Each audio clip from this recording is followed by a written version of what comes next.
Welcome to ForeverFit.tv, your online source for fitness, nutrition and lifestyle. With your host, Nicola Riley, personal trainer, nutrition and lifestyle coach, here to help you get in the best shape of your life. Hey, welcome to ForeverFit.tv. I'm Nicola Riley, your online personal trainer, nutrition and lifestyle coach, and this is podcast episode 28.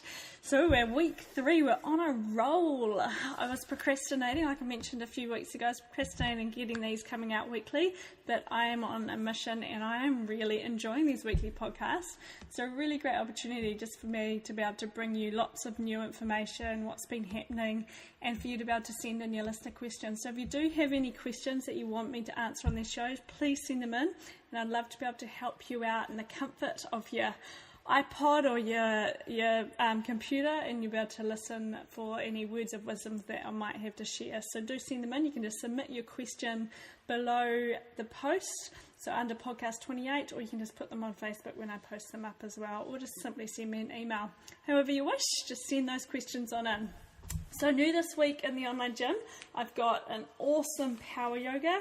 This is a longer routine than what you might be used to. So this has got it's over half an hour and it's fantastic. I wanted to start to introduce some slightly longer power yogas because the first 20 power yogas are all under 30 minutes. So now I want to start introducing some longer ones for you just to get even more of the benefits that you get from yoga. So lots of relaxation, flexibility and strength training, but keeping those cortisol levels down and just making you feel really fantastic after them. So look out for that power yoga this week. And then a brand new hit number 44. This one was awesome. I wanted to use lots of heavy weights to get more bang for my buck out of this workout. So I was using 12 kg kettlebell for most of the workout, and it made it really tough. So get in and give that one a whirl and let me know what you think. I hope you enjoyed it. And it's all about doing it as fast as you can. So this is the exercises is a set amount of reps, and your goal is to try and beat my time. So I hope that you do, and just give it a whirl, and yeah, hopefully you feel that the next day. I've done some new posts in the online gym as well. The first one is all about trusting your intuition when it comes to exercise. And I talked last week all about trusting your intuition when it comes to food and how to trust your instincts, like when you need to be eating, how to intuitively eat.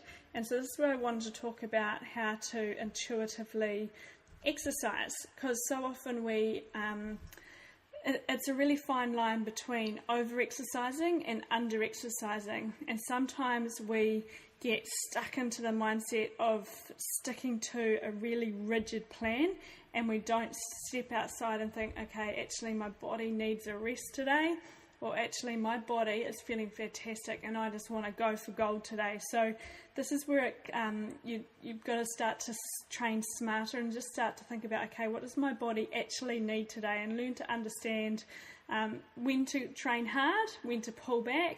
Don't be afraid to go, right, today I'm quite tired, I don't think I'll do that intense workout. Or you might have had an incredibly stressful day, you might have lack of sleep, you might just be feeling really exhausted from all sorts of other things that have been happening in your world, and doing the intense workout might be the absolute last thing you need, or it might be exactly what you need. So the more you exercise, the more you get your food right, the more you use the plans that are in the online gym, the more you get to understand how to structure your week and what you want to aim to get in your week, but then giving you the tools so that you can understand, okay, I need to pull back today, I'm not feeling too good, or understanding like when I can go and when my body's ready to push itself.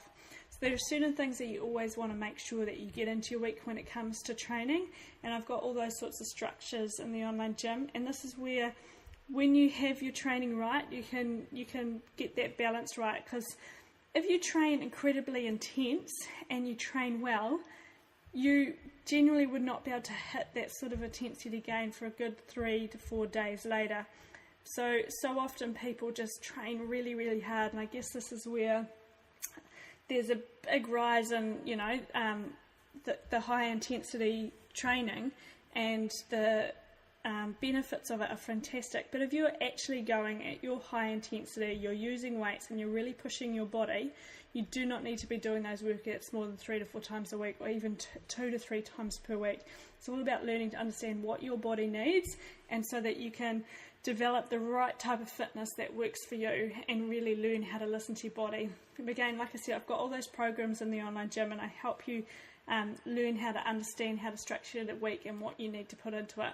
So my message from that is just to learn about, just taking a step back and just trusting your intuition when it comes to exercise, just understanding, do I need to exercise? Am I feeling tired and lethargic because I haven't exercised?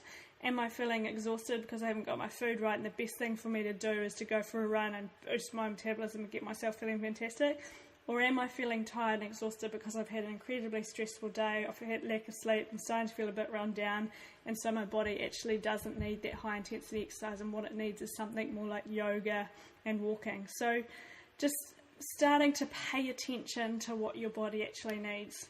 Then the other post I've done in the online gym is all about autoimmune diet and how it can help with inflammation. I go into huge depth here about what foods to avoid, what foods to eliminate, through to what foods you're allowed, and all the different reasonings behind the foods that are in an autoimmune protocol. There's lots. I've tried plenty of diets because I've gone through my leaky gut, and I've had all my issues with adrenal fatigue and hormone imbalance and skin problems and everything, and that was all due to the leaky gut.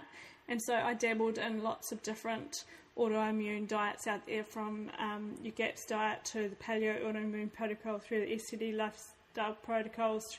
There's lots of them out there, and they all have fairly similar things within them.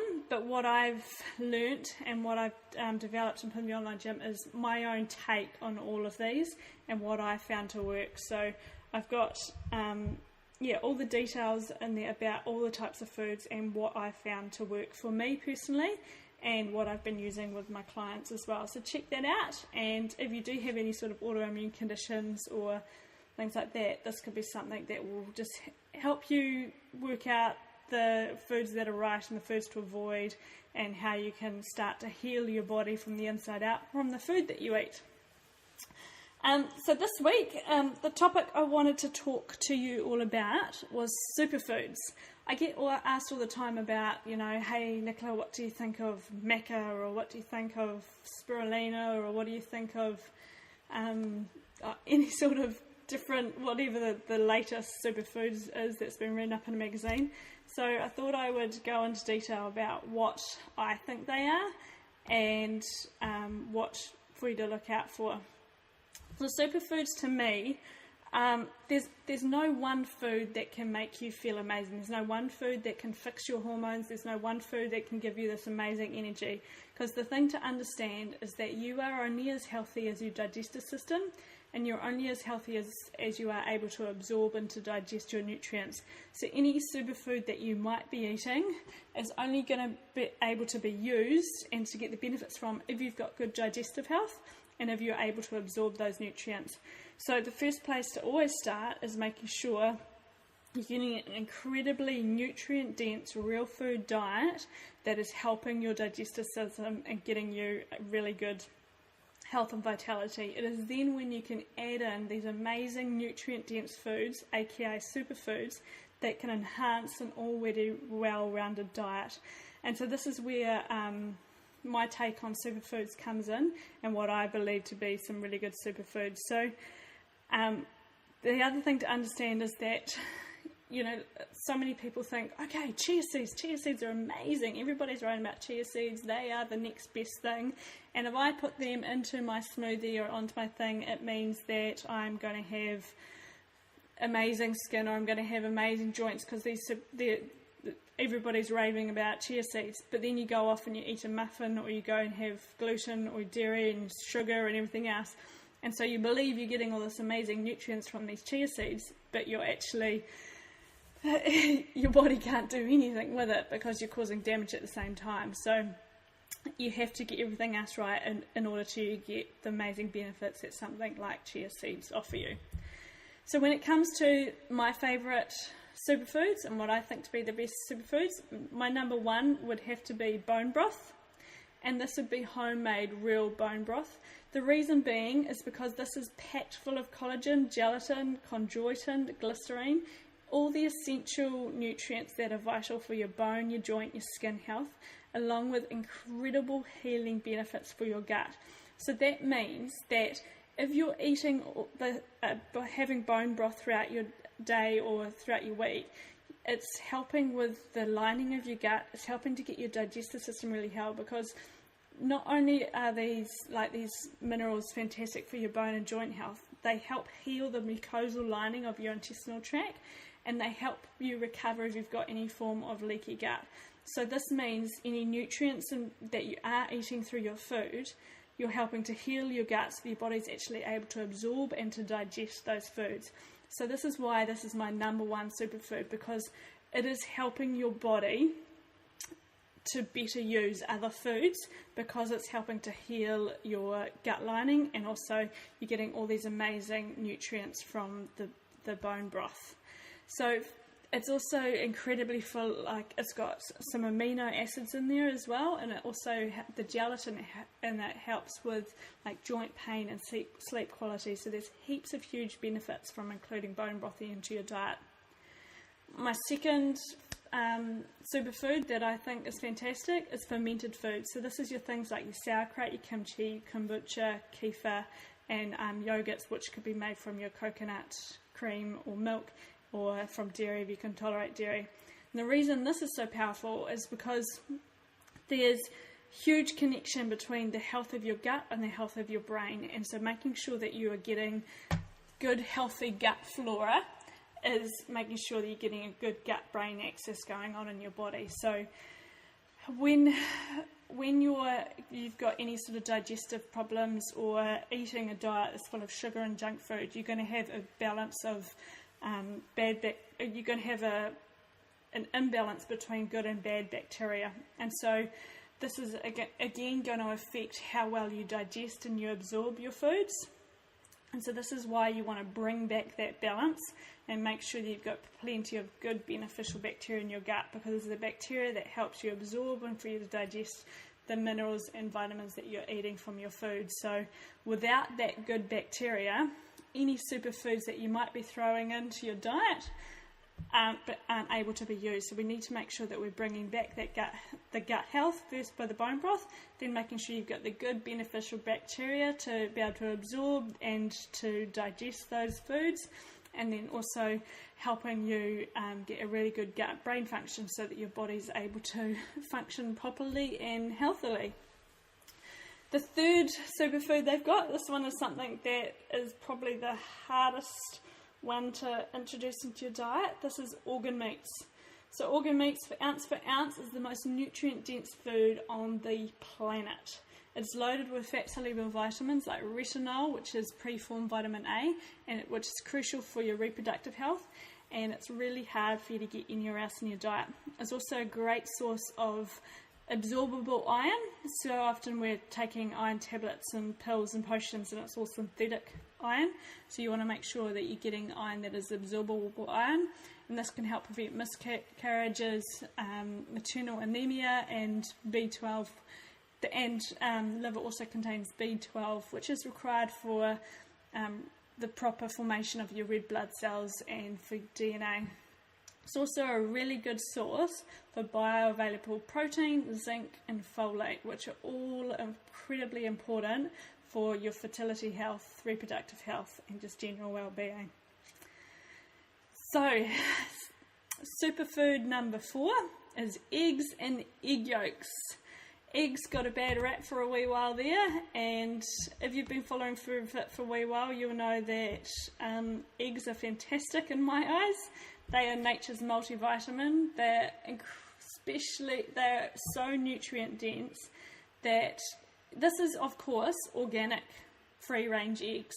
When you buy eggs that are non-organic, and the chickens are fed a diet that's high in grains, your egg becomes very high in omega-6 fatty acids, And you want to make sure that when you are choosing an egg, you're eating an egg that's been pasture raised in a natural environment, because that is then going to have the proper balance of your omega-3s and your omega-6s, because any diet that's high in omega-6 causes inflammation, and that's something that we don't want. So we're always wanting to make sure that we are getting plenty of omega-3s and getting the good balance between those, so that we are bringing down inflammation and staying really healthy.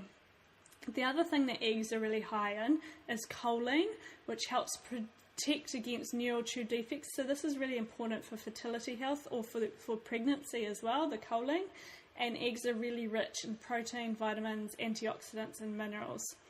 And so especially most of these nutrients as well are inside the egg yolk.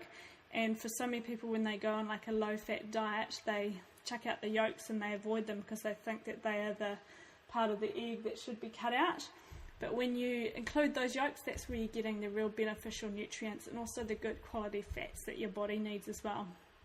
My fifth superfood is beef. Good old beef.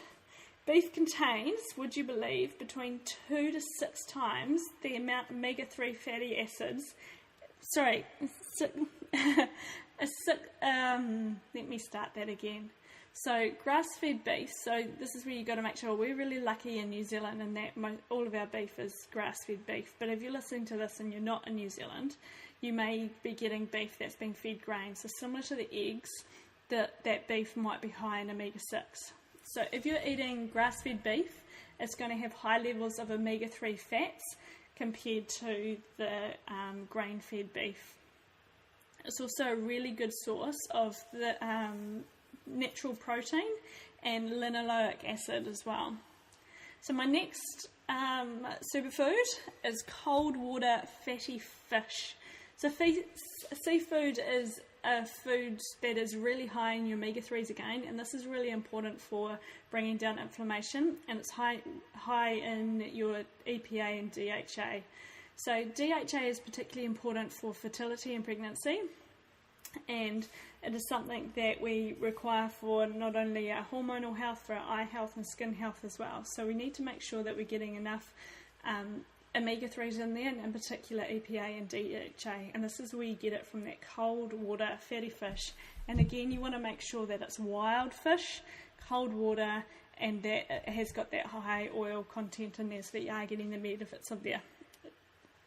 Fish that isn't high in oil also has some levels of omega-3, but again, if you are choosing the types of fish and you're only getting fish into your diet a couple of times a week, then I would aim for the cold water fish. So this is your things like your salmon, tuna, even your shellfish is really beneficial and full of amazing nutrients too. And then if you also you could get into things like sardines if you wanted to give them a crack too. The other thing to note as well is if you were to be getting like canned salmon, for me, I think the best form of canned salmon is there is some on the market that is wild caught salmon and it has no salt in it. And for me, you either go for that option there, or you're going to go for salmon in olive oil. Don't go for the salmon in brine, because this has got all the wrong types of salts and preservatives in it, and you'll notice the difference. Once you remove the processed packaged salts out of your diet and you start eating real quality salt, when you go get something like canned fish or anything like that from the supermarket, you'll notice the difference in how intense that brine salty flavour is. So if you are buying any sort of canned fish, make sure that you get it one without the salt. If you can't find it the salt, because some supermarkets don't stock it, then get it in the olive oil. And the reason why this is quite good as well is because the salmon contains all the soft bones in there, and that's incredibly good for you. That's where you can get some real high doses of calcium. So if for some reason you've cut out dairy out of your diet, like myself, and you are sort of wondering how I can get more calcium to that, this is one of the best ways to do it, is through your canned fish with all the soft bones in there, and to eat all of those bones. So my seventh superfood is cod liver oil. Cod liver oil is absolutely amazing, and if you can get the cod liver oil that I've talked about a lot on my site, where it's got the vitamin K in it as well, so this is cod liver oil and butter oil blend, because the reason this is so powerful is because it's been found through Dr. Weston A. Price that vitamin A and D, which is found in your cod liver oil, weren't absorbed as well without the beneficial vitamin K. So when he combined the cod liver oil with the vitamin K, it meant that you were able to absorb and digest those vitamins properly and your body was able to use them. And the reason these vitamins are so powerful is, number one, vitamin D is crucial for fertility and pregnancy, and most people are deficient in their vitamin D. Vitamin D promotes the development of your bones, especially like throughout your entire age. So if you've got any sort of inflammation in your bones, you're going to want to make sure that you've got some vitamin D into your diet. It's also a really good source of long-chain omega-3 fats with your EPA and your DHA. Vitamin A is really beneficial for your eye health, your skin health, and your hormonal health as well. So those all combined, and then with the activation factor of your vitamin K, you're getting a really good all-round source. And for me, this is one of the things that I take for my skin health, and it's been amazing. Whenever I forget to take it, I notice the skin, and my skin starts to get rough again and rash up. So this is a huge beneficial thing, not only for my skin health, but I know it's bone health, gut health. It's really anti-inflammatory. So if I've eaten something that wasn't quite right, I'll take a spoonful of cod liver oil, and it can bring down any inflammation that I might have in my gut. The next superfood I've got is raw dairy. This is something that I've dabbled in a bit, and this is just because of my own personal issues, my leaky gut, and just the severity of it. But for me, I fully believe that raw dairy is one of the best things that you can be getting, because it's high in saturated fat, which is really beneficial for your hormonal health, and it's also a really good source of your fat-soluble vitamins A, D, K, and E. So just like the cod liver oil, you've got those essential vitamins, and it's really healthy for you. So the good way to get raw dairy into your diet is through fermented dairy products made with raw dairy. So making your own yogurt and kefir, if you can, is the best way to get like the beneficial bacteria and to get those vitamins into your body as well. And when you're making the home-made yogurt, you're also reducing the amount of lactose in the yogurt, which is what most people have a problem with. So for myself, I can have ghee, butter and cream, because all of those things don't contain lactose in them. And when I make kefir with like the bacteria to produce yogurt, I'm absolutely fine with that. Because I don't go out and actively buy some raw dairy, that's something like that I don't get too much of, but I know that I can handle, and it's something that I want to add more into my diet. I just need to add more in. One of those things that you got to get around to doing. But I did do a wee test on myself where I tried a kefir mix with yogurt, and I tried some other one, but I did a post on it as well. I did a wee experiment with 2 different types of bacteria in raw milk. One of them I was okay with, which was the kefir, because the kefir is renowned for eating up all of the lactose and creating a beneficial drink for you to drink. And the other one was, I think it was I can't quite remember, but that one there had slightly more lactose, and it didn't ferment. It's a slightly different fermentation process, and so that I wasn't quite as happy on that. So the only way to understand whether or not you can tolerate certain things is to do just that, is to experiment and find out what's right.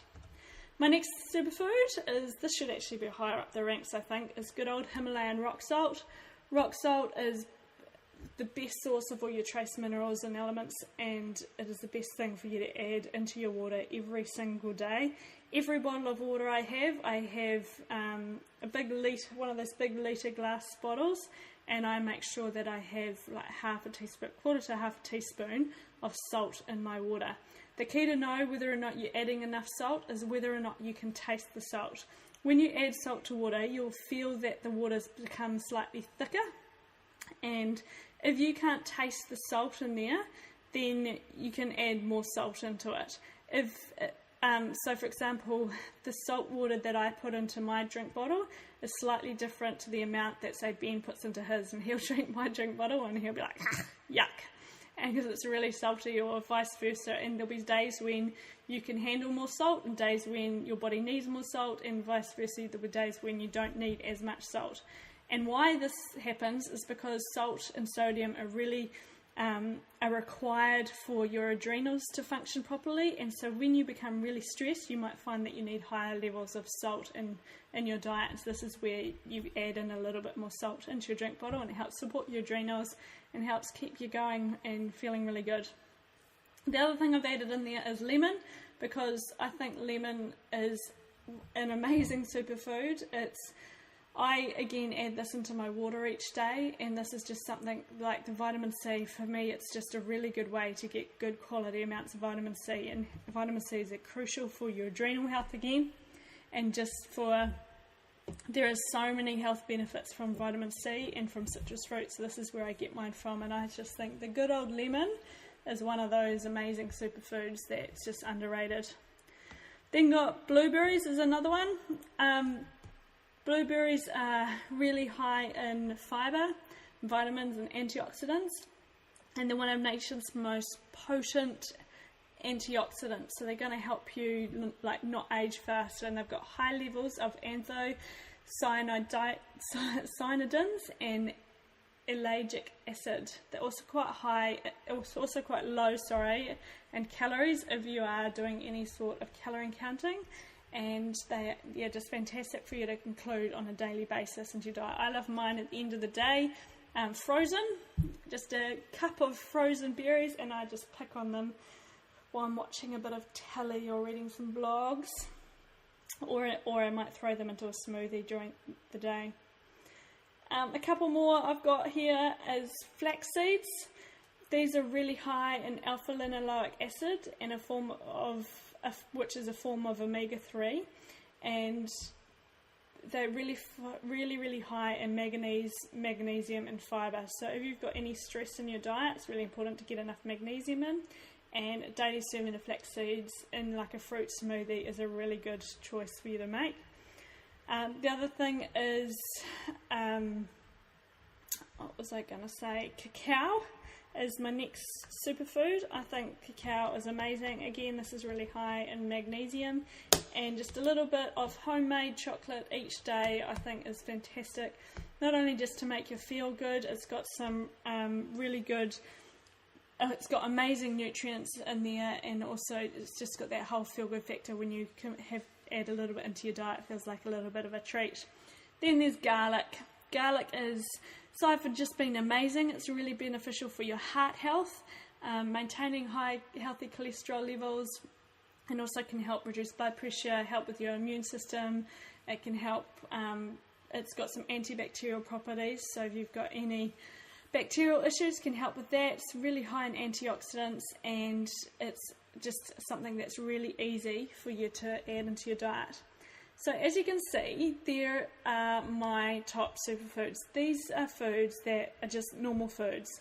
They're not foods that are hard to source, or they're awkward to cook, or you're not sure how to use. These are just good old foods that you can get your hands on nice and easy. And when you combine that with an amazing diet, good exercise, that's what's going to get you feeling amazing. And this is the type of foods that I think the most important to add into your diet. You can of course be adding in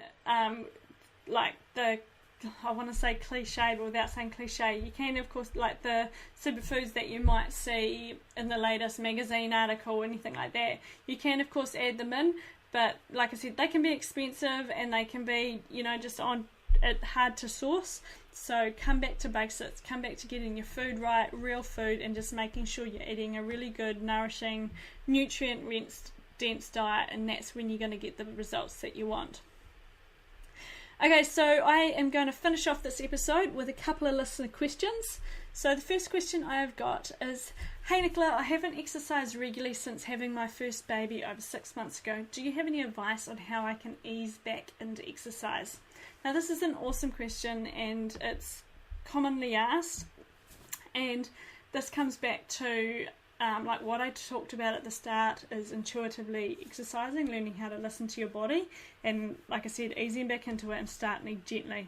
It's also very dependent on the the level of fitness you had before pregnancy and throughout pregnancy. If you haven't done anything for a year or over a year, then it's really important for you to be starting off super gentle and just going with things like walking and just doing lots of like body weight exercises to get your body feeling good.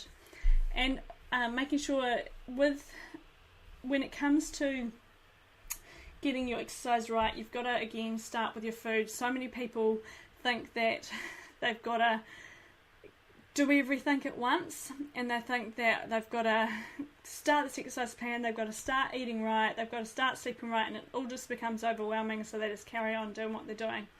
For anyone who wants to start to get healthy and wants to start to exercise, I absolutely make sure that they start with their diet. They start with their lifestyle, and especially for you being a new mum, you need to make sure that number one, you're getting enough sleep. You need to make sure that you're getting enough sleep so that your body can recover, so that it can rejuvenate, and so that you can have energy to actually exercise. You then want to make sure that you're getting yourself outside to get some sunlight on your body to help your body develop a natural rhythm. And because when you get a natural rhythm with the light and the dark, it's going to help with the sleep quality, and it's going to help you fall asleep and help you get the benefits of a really good sleep as well. You then need to really make sure that you're getting that really good quality diet, so that number one, it's supporting you for any times of stress that you might be having. It might be supporting you so that if you are getting a lack of sleep, you're getting enough nutrients from your diet and you're getting enough energy. You don't want to go into counting calories and trying to lose weight by stressing about your food. You want to be thinking about, in this time, providing my body with enough nutrients and minerals and vitamins from the food that I'm eating, and eating food that's right for me. So in the online gym, I've got all those nutrition and lifestyle questionnaires where all you have to do is fill them out and send them in to me, and that's where I'll get a really good understanding what you're eating. I can help you find the foods that are right for you and help you get your diet on track so that you are feeling great. Then when it comes to the exercise, you start gentle. So first, I want you to be getting outside. So the best thing for you to do is to be getting outside for a walk, and you might want to start with getting outside for a walk. If you've got enough energy, then you want to be getting outside for a walk every single day of the week, and you want to be starting off with 10 to 15 minutes just around the block and getting that happening so that you're starting to get some energy. If that's too much, and I'm not quite sure on your current energy levels or current fitness, so then you want to start with 3 times a week, and you want to just be getting outside, get that routine happening, and just start to feel the benefits that you get from that exercise. I've done a post on Forever Fit, and it's all about working in versus working out, and there's a video in the online gym as well. And so many people think of exercise as something that is all about taking energy away from us, working out, so taking out the energy. And with this time of your life, I want you to think of exercise as working in. So think of exercise as exercise to build energy, and exercise to create energy so that you are feeling better. So a 10-minute walk around the block in the sunshine with awesome music and a podcast like this one is going to pump you up. It's going to fill your body with energy. It's going to give you positive thoughts. It's going to just make you feel really good and energized. And then when you combine that with a really good diet, this is what I call working out. It's where working in. And this is about building energy into your body. Then you might want to do things like yoga, some nice low intensity yoga to build energy into your body. Because if you've got any sort of lack of sleep, or you're getting sleep deprived, it's all about energy building, all about getting that energy into the body. And when it comes to weight loss, this is naturally going to happen when you get more movement into your body and when you start to get your food right for your body. So make sure that, number one, you ease into it and you really listen to your body so that you've got a natural rhythm happening. And so the first place I would start is walking, like I said, and then I would start with some light workouts from the online gym. So these are all just using your body weight. They're natural functional movements, and they're all around 10 minutes long. So you could split them up and just do little wee routines. Like you could do half the workout before breakfast, you could do a little bit of the workout before lunch, and you could just split it up. So just making those workouts slot into your day and getting the movement happening is again about working in and creating and cultivating this energy within your body. Then over time, when you start to bring more movement into your life, when you start to eat right, when you're getting outside for exercise, and you don't put exercise in the too hard basket, because if you've got this thought of my exercise routine has to be an hour or 30 minutes of high intensity and it has to be tough, then you're not going to do it.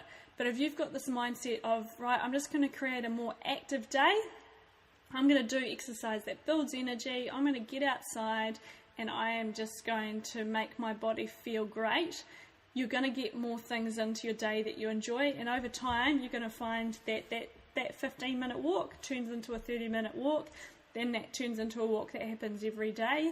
You might find that after that walk, some days you're feeling really good and you're going to add in some light workouts into that, and over time your exercise is going to start to increase naturally because you've gone at it the right way. You've done this working in process, and it's all about cultivating energy and feeling really good.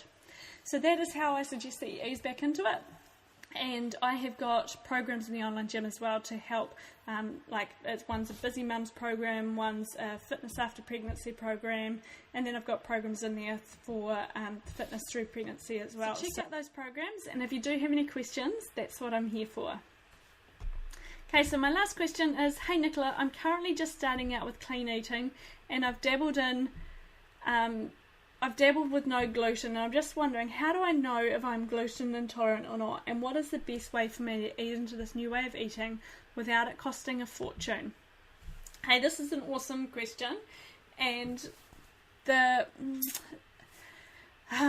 do I start this? The thing to understand is that, number one, I think everybody should avoid gluten, because gluten is something that is incredibly it's inflammatory, and the gluten today is different to the gluten of the past. The grains have changed, they've been genetically modified, and we're getting problems with people developing autoimmune conditions and getting like leaky gut problems and things like that because of the type of the grain and the wheat and the gluten that is in today's diet. So for me, when you're saying dabbling with no gluten, I would just cut out gluten altogether, because dabbling, you're never going to know if you just dabble. The only way to fully understand whether or not you can tolerate gluten is to cut it out completely for 30 days, then reintroduce it. Take note of how you look, how you are feeling, how your brain's functioning. Take note of all the things that you're feeling before you reintroduce it. Then reintroduce it and see what you notice. If there's no change, then go ahead and keep eating it. But if you find any sort of changes, so this could be anything from like an itchy throat to allergies to some joint pain to some weight gain. It could be weight gain as much as a kg overnight from the inflammation that happens in your body. If you notice anything from like bloating, when you go to the toilet, your number twos aren't looking as good as they should be, if you have diarrhea, gas, all those sorts of things are all symptoms that there's a intolerance to gluten. So cut it out for 30 days. Don't dabble and have a little bit for breakfast and then none for the rest of the day. You have to get a clean slate and allow your gut to heal and repair, so that when you do reintroduce, you're going to get a really clear sign of whether or not you tolerate gluten or not. And when it comes to you saying so that it's not too expensive, the thing to understand with going gluten-free is that it doesn't just mean that you go and suddenly buy a whole lot of gluten-free products, because this is going to be really expensive, because companies know that gluten-free is on the rise, and so they're just creating a whole lot of products that, again, they're just packaged processed foods with gluten-free tapped on the side of them. So you're paying a whole lot of money just because it's got the gluten-free label on it, and it doesn't mean that it's much better for your health, because it's still going to contain all the processed like preservatives and additives in that food source. So your best way to go gluten-free is to be making food yourself and to be creating all these amazing treats, or if you want to be having muffins and things, you're creating them at home. The other thing to understand is a muffin is still a muffin, even if it is gluten-free or not. So if your goal is to be looking and feeling good and helping yourself to lose weight, then you need to be paying attention to the types of foods that you're eating, making sure your sugar stays low, and how you're making things like muffins and what goes into them. And this is why I've got all those sorts of recipes on my site. So when it comes to going gluten-free, simple, just go with eating real food. So one ingredient pantry, making sure you're stocking your pantry with real food. Shop around the outside edge of your supermarket. Make snacks like those sorts of truffles that I've got on my site. Make baking with nut flours. Just real food, and avoid like sauces and dressings, because they can contain not only gluten in them but also high fructose corn syrup too, so you want to make sure you're keeping your sugar levels down too. So don't just go gluten-free and buy a whole lot of like gluten-free pasta, gluten-free muffins, gluten-free snacks, because you'll end up paying a fortune for your supermarket bill. Just start with eating real food, load up with vegetables and fruits, and you can go from there.